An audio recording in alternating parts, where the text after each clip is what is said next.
বসে বসে ছাড়াচ্ছি এখন মেথির শাক। এই যে এই শাকের মধ্যে কত রকম যে শাক আছে মেশানো, এগুলো একটু বেছে না করলে না, অনেক রকমের শাক দেখছি মিশিয়ে দিয়েছে। এই যে এই প্লাস্টিকের মধ্যে কিছুটা আমি বেছে রাখলাম পাতাগুলো, শুধু পাতাগুলো বেছে বেছে রাখছি। এই যে পাতাগুলো শুধু বেছে বেছে রাখছি। এই যে 2 আঁটি শাক এনেছিলাম, এখন আর কিছু নেই। ছোটো মানে এইগুলো তো ফেলে দেবো, আর যা যা পাতাগুলো ছিল কচি কচি পাতা সেগুলো নিয়ে নিয়েছি। কিন্তু কত রকমের মানে ছোলার শাক, তারপরে ঘাস সব দেখছি মিশিয়ে দিয়েছে।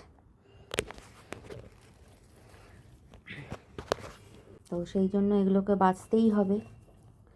প্রথমে ভাবলাম মুখের ওপরটা এইটা মানে কেটে বাদ দিই, নিচের শাকটা নিয়ে নেব। তারপর দেখলাম না, হবে না, কারণ অনেক রকমের শাক দেখছি মেশানো আছে, শাক ঘাস অনেক কিছু মেশানো আছে।